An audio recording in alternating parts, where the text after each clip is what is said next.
Hello, everybody. This is Mr. Owen, Principal of Staten Island Tech. I want to thank you all for taking a moment to watch this video, which was promised in connection with the email and letter I sent home the other day to the entire Staten Island Tech community. First off, I hope everyone is, to the best of their ability, enjoying the summer days that have passed and are still ahead. We're about 1 month in from the start of school. If September 10th is in fact the start date and remains that date, we're approximately 1 month before the beginning of school. I want to thank you all for your patience in getting the best and most current and most accurate information out to you as soon as possible. I'd like to try and get things right the first time, so we're trying to make sure we have the most recent and correct information coming your way. So thanks for being so understanding, and thanks for your feedback. You've all done such a really incredible job reacting, responding to, and sharing feedback on what has been shared this summer thus far in terms of the planning stages for the reopening of school as we return to school this September. Once again, in the best interest of health and safety above all, I hope you all are well. I hope you all are safe and healthy, and that things have been improving for all of us. This has been a great challenge these past few months. The numbers in New York are the best, some of the best in the country right now in terms of COVID-19. I hope that's true in each of your own personal lives as well as we move forward. So just before we begin, I'm going to use this time just to speak about the program models that were submitted to the Department of Education recently. I've been told that at the district level, they have reviewed it and sent it up to the central level, the Department of Ed, for further approval. So what I wanted to do with this, I'm going to try to keep this video as short as possible, is to show you where you can find information on the school website, and then proceed by just going through the steps that we have outlined thus far. So from here on in, anything that has to do with the return to school, you can access by going to the school website homepage, www.siths.org, and you'll notice there's a button on the homepage called Return to School. So you can click on that button, or under the About Us section, there's a Return to School 2020 link. So I'm going to click on that, which brings us to the page, the Return to School 2020 page, where this is where I'm going to be putting my communications and the Chancellor's communications. So just for the sake of navigating this really quickly, you'll see at the very top of the page a letter that I sent on August 1st. You click to expand it, and this is basically where I posted the information regarding opting out of in-person instruction, which, by the way, at this point right now, back on August 1st, we were approximately around 27% of students and families opting out of in-person instruction. We're currently at 41%. So while at this point you're unable to opt in to in-person instruction, you can still opt out of in-person instruction. So if you would choose or would like to have your child learn from home, fully remote, 100%, you can still go to this link right here, the opt-out page, and opt your child out of in-person blended learning, which means they will be 100% remote. As it currently stands, 41% of our families have chosen 100% remote. So just letting you know that although the deadline has passed for opting back in or opting out, you can still opt out of in-person instruction at any time. You can't opt in to in-person instruction until predetermined dates that the Department of Ed have not released yet. I would assume, but I might be wrong, that those would be quarterly. So for argument's sake, perhaps this upcoming November will be the next time you can opt back into in-person instruction. But I don't have a confirmation on that. I'm totally guessing when it comes to what that might look like. So also on this page, I'm going to scroll all the way to the bottom. Many of you have posted questions and sent them to me. So at the bottom of the page, I put the FAQ section. And I categorized them based upon the types of questions you've been asking me in terms of in-person learning frequency, remote learning, what's the schedule going to look like, what's the classroom setting going to look like, opting out and into in-person instruction, health concerns, transportation, extracurricular sports, and college. Some of these questions and their answers are a little bit outdated because the information continues to change. So over the next few weeks, I'll continue to keep these up to date. I have to do another round of updating them, but the information does change daily. But these questions and the answers I provided are what shaped our thinking over the past month and a half.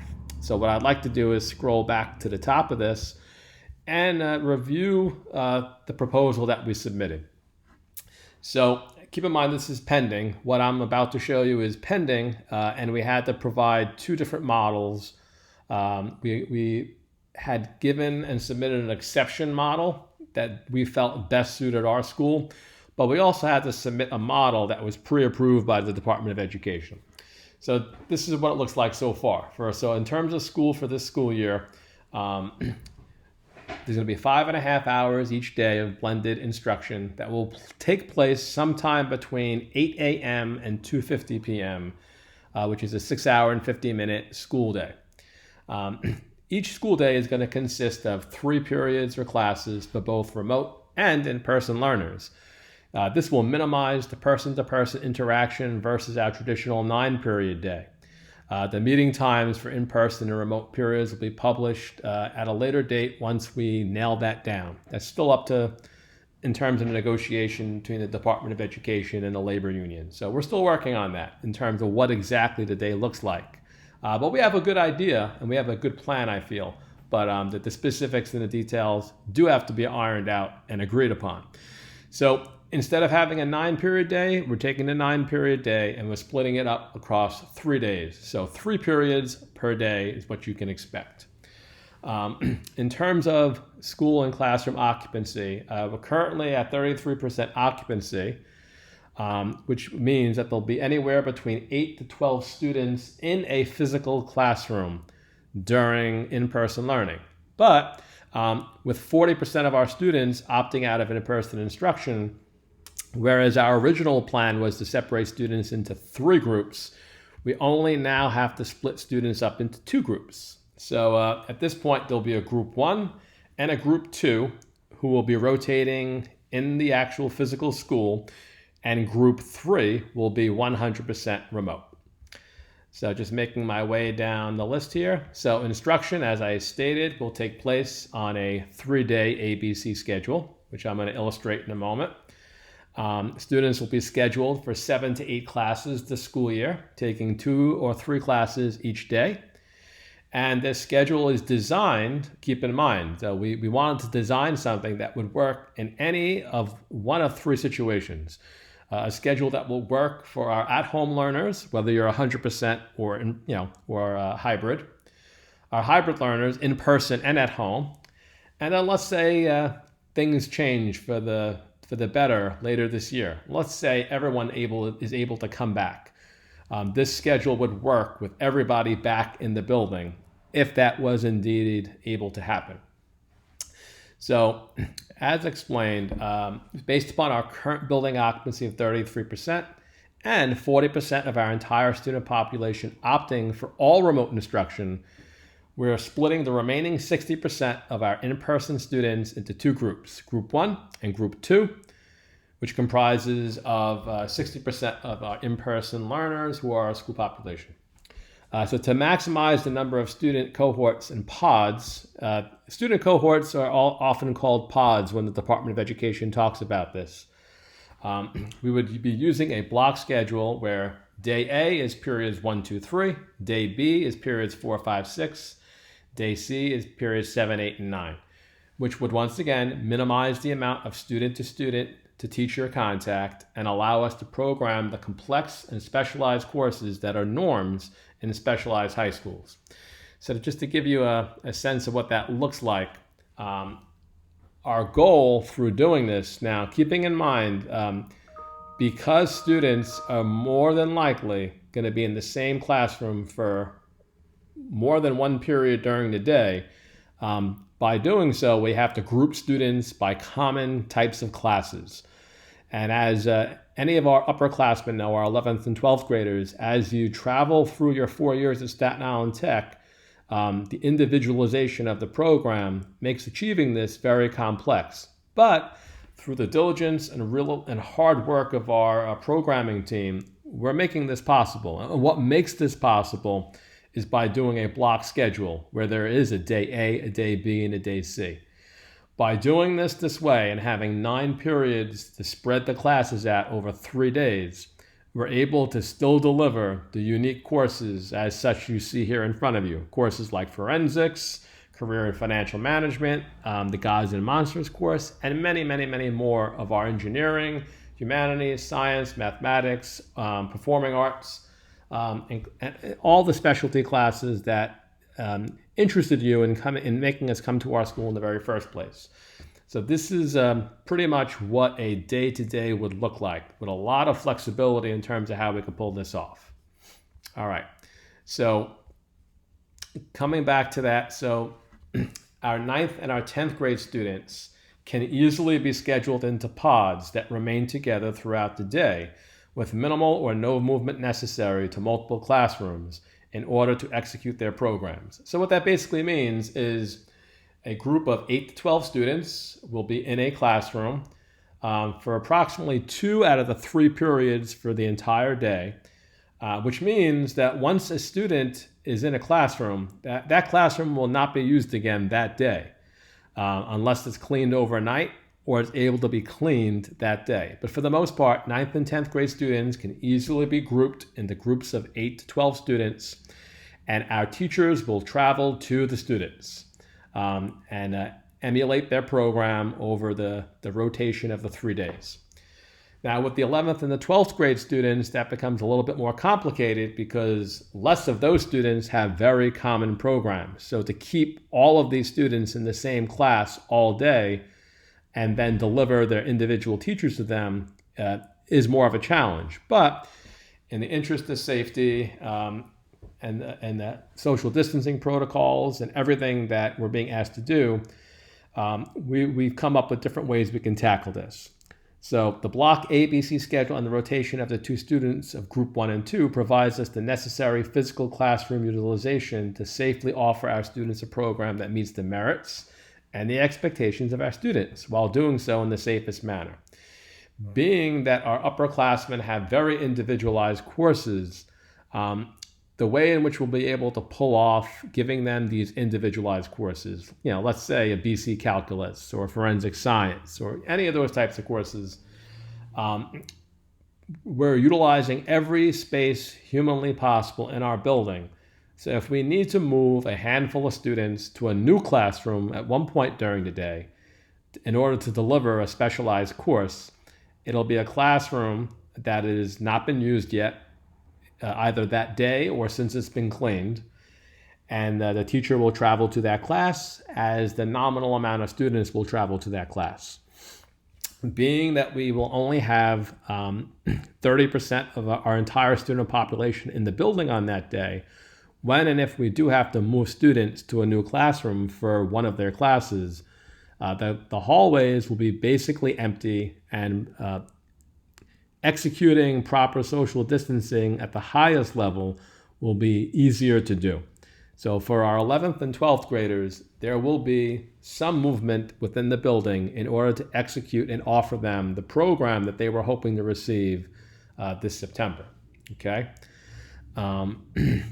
Okay, so let's continue going down the list here. Like I said before, so our plan does ensure that students are scheduled for 7 to 8 courses, and they'll see their individual teachers once every 6 days in person and once every 3 days remotely. I'm going to show you what that looks like in a moment. In terms of the changing of classes, teachers will be changing rooms to minimize students moving. There'll be maybe small exceptions, like I stated, where both the students and the teachers may change rooms when there are clean and unused rooms available. And that's the trick to us allowing us to be able to execute some of the individualized and specialized courses that we know our students and their families are looking forward to and hoping for them to take this September.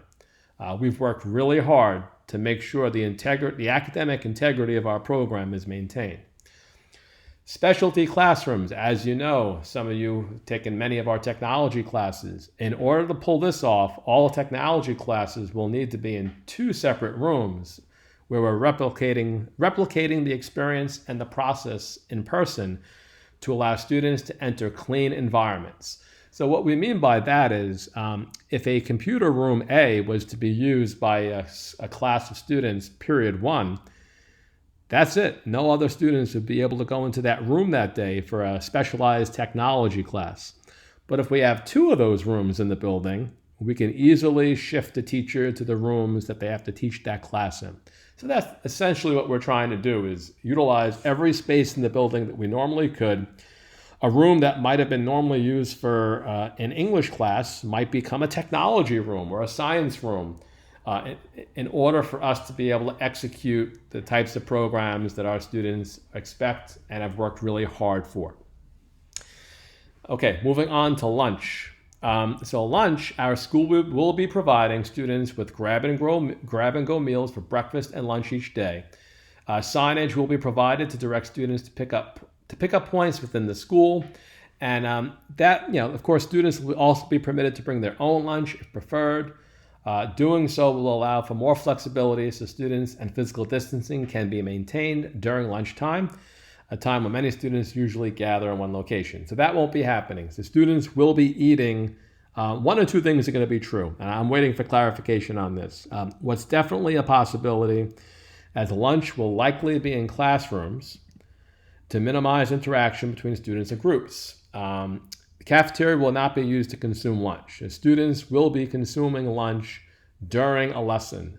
So what's been shared with me and shared with all of us is while instruction is taking place, we will designate certain periods and times for students to grab their meal, which will be delivered to the actual classroom, or if they brought their own, for them to consume their lunch. Masks will be worn all day long throughout the day. I do realize that there's an exception process that the Department of Education is working on. I'm waiting for further clarification on that. I can't answer questions as to what that's going to look like yet. But in order to consume lunch in a classroom, students would have to take their masks off momentarily to take a bite of their meal, then replace the mask so they can chew it, right, and consume their lunch. I would opt for even doing something a little bit more organized. If there's 12 students in a classroom, splitting up the time in which each of those students eat their lunch. So maybe only 4 at a time are eating their lunch over the course of the class. So we're always minimizing the amount of time a mask is removed from the face. Okay. So once again, as the school year opens and we get more information on this, there's going to be a lot more guidance around what that's actually going to look like. So let's jump in now to the models, okay, the proposed models. So as I stated earlier, in-person learning would occur 3 days a week for each of the 2 groups for 3 out of every 6 weeks. So let's jump to the visuals because it's much easier to show you it this way. So Plan 1, which I've submitted to the Department of Education, is an exception model based upon Model 1B, which was presented to us weeks ago. So being that students will be put into 2 groups and there's a ABC day rotation, this is what it would basically look like. Group 1 students would come in on the first 3 consecutive days, and that aligns with day A, day B, day C. So that means that in 3 days, a student who is attending in-person instruction would see their teachers live and in person once within those 3 days. For Group 1, on the days that they're not in school, which would be this Thursday, this Friday, and the following Monday, they would be viewing their lessons remotely. Okay, and that's also going to be true on the days that they're not in school as a whole. So just to reiterate, a Group 1 student will be in for the first 3 days of this cycle, And then the second 3 days of the cycle, group 1 will be home and group 2 will be present for in-person learning. They will complete their full schedule, periods 1, 2, 3, 4, 5, 6, 7, 8, 9. And then we basically repeat this cycle. So what that would look like over the course of a month would look something like this. So group 1 would come in for 3 days, then group 1 would go home, stay home, and group 2 would come in for 3 days. And we would continue to rotate this cycle. And what's great about this is, technically speaking, each student would see their teachers live and in person once every 3 days. Once every 6 days, excuse me. And see their teachers remotely once every 3 days. Because keeping in mind, when they're not live and in person in school, they'll be receiving their instruction remotely. So let me go back to this for a second and talk about the remote students. So on these days, so let's take for account group 2. On a group 1 cycle, group 2 would be attending their classes remotely. Once again, still following the schedule, day A, periods 1, 2, 3, 4, 5, 6, 7, 8, 9. In terms of what that exactly is going to look like, those details are still being negotiated and worked on between the Department of Education, the United Federation of Teachers, and the CSA Administrators Union. So I can't really speak to that yet, although we do have a plan that we've been working on. But once I know that's finalized, I will gladly share that.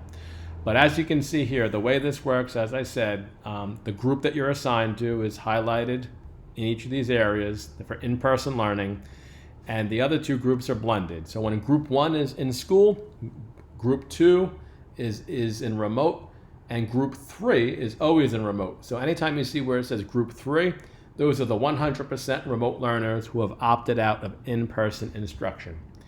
And as I said before, what this allows us to do is every 3 days you see, every 6 days you see your teachers live and in person, and every 3 days you see your teachers remotely. So for example, on day A, group 1 would see their teachers live. They wouldn't see their period 1 day A teacher again until the following Tuesday, right? Whereas, and that's just in person. But the next time the group 1 will see their period 1 teacher would be remotely on Thursday the 17th. The next time we have a day A schedule. So that's where this becomes a little complex, but by being this way, we can offer all of our classes to our students and do so very, very safely. Now, this is the model, that's the exception model. This still has to be approved in order for us to do it. What this does do is gives our in-person learners 3 consecutive days at a time in the building, which we feel is a best case scenario, which maximizes continuity of instruction and the commitment and the expectation and travel plans. However, we had to also submit a model that has been pre-approved by the Department of Education in case their exception model is not approved. So Model 1B is the secondary model that we had to go with, just in case our exception model does not get approved. This is the way this works. So it's essentially almost the same thing, where group 1 would come in for 3 consecutive days, which nicely follows our day A, B, and C. Group 2 would follow up as well, 3 consecutive days. But then on Tuesday and Wednesday, group 1 would come in next, and then Thursday and Friday, group 2 would come in next. So what this sequence does, is it allows us, and the only way to illustrate it is by taking a look at it over the course of a month. This sequence locks students in groups to certain days of the week. So in other words, by using this sequence, group 2 will always be in the building on Thursdays and Fridays. Group 1 will always be in the building on Tuesdays and Wednesdays, and then on Mondays, group 1 and group 2 will rotate. That's what this 1B schedule, without the exception in place, allows. What's good about that in terms of travel and depending upon which days are always going to be your days, this allows that to actually follow a regularly occurring schedule. You can depend upon always having a specific day assigned to you. The negative with this is by doing this, the day A, B, and C schedule falls out of sequence. So for example, for the first 6 days, Group 1 would see all of their teachers in 3 days. For the next 3 days, Group 2 would see all of their teachers for day A, B, and C. But then in cycle 3, Group 1 is only in for day A and B, and then on day C, Group 2 comes in. So it breaks up our cycle starting in the second week, and that's why we applied for an exception. We thought it was better to have students aligned with the day A, B, C sequence, so they are always seeing all of their teachers once every 6 days. This way switches things up a bit, and it takes a little bit of time to get back into that cycle again. You don't revisit that cycle until the next month, where you can align your Group 1s once again with the ABC sequence. So this will definitely be approved and what we go with in case our exception model does not pass. Okay. I'm assuming many of you might still have questions with this. If you haven't submitted them already, please ask away. Many of you know how to email me already. I've sent enough emails to you, but all you have to do is respond and ask your question. But I know one of the primary questions that came right away was, well, what happens when the 40% of students who are all remote? What if a lot more kids, what if things are going really well and more students want to come in for in-person learning? If that were true, and let's say what if 40% of the students who are all remote changes to only 20% of all students who are remote by November? That would mean that now one or two things are going to be true here. If social distancing guidelines remain the same, meaning 6 feet or 65 square feet per kid, then we would have to switch to a 3-group model based upon the tentative rotation below.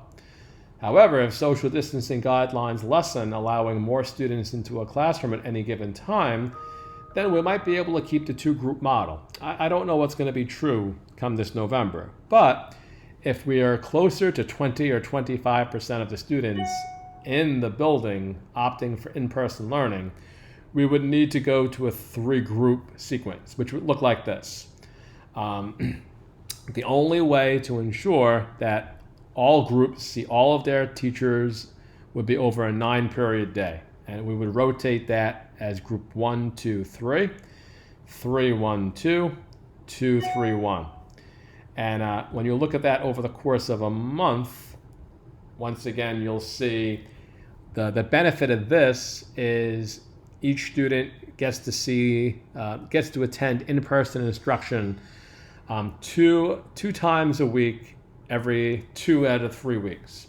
So for example, in week 1 here, group 1 comes in twice a week, group 3 comes in twice a week.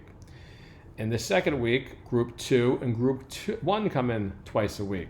In the third week, group 3 and group 2 come in twice a week. So having three groups and rotating them this way ensures that at least 2 of the 3 groups are in the building twice a week, every 3 weeks.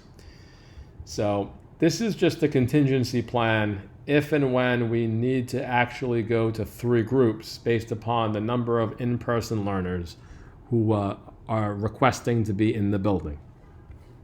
All right, and that's basically all I have yet in terms of information to share with you in terms of our program model plan. I've been told that this program model has been sent up to the central office at the Department of Education to be for consideration, and I'll learn, I hope, later next week if this is going to be approved or not. Once I find that out, I will share that information with you. And like I said, what I'm waiting on next is information regarding what the day could look like. I know there's a lot of speculation out there. There's been rumors that students who are not in the building are 100% remote, may not be taught by Staten Island Tech teachers.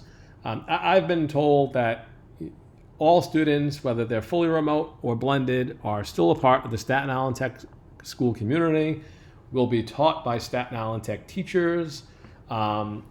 Which teachers might change within the school, we're not 100% sure. This is still up for negotiation and is being negotiated as I'm speaking right now, I understand. So once I get clarification on that, I will share it with you. I feel the plan that we are tentatively working on around what the day will look like works best for an imperfect situation that we're in right now. I think it's going to be very difficult to satisfy every element of this, whether you're in person or remote.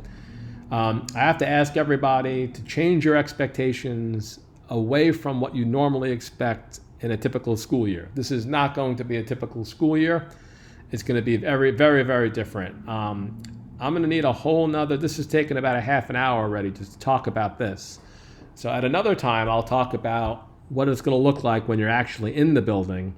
That's a whole other conversation and discussion. And as I've stated before, I hope you feel confident in our ability to maintain health and safety above all. But that mantra continues to be how I and my team, my incredible team, are going to continue to operate in running our school, whether in person or remote.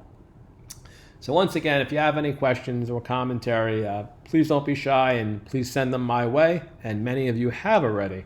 And I promise, as we have more information and when it's worth having a town hall where I can answer questions with confidence and detail, I will hold that. I'm not going to hold a town hall where most of my answers at this point are going to be, I don't know. I don't think that's fair to you and the precious time that you have to spare and give to me in order to have this type of exchange. So if and when we do that in the next week or so, I want it to be meaningful and I want it to be constructive around real information that I know is 100% concrete. So I thank you for your patience and understanding around that. You have all been marvelous and incredible in just keeping up with all this and understanding that there's nothing easy about what we're about to do, but you're in the right place. That I know for sure.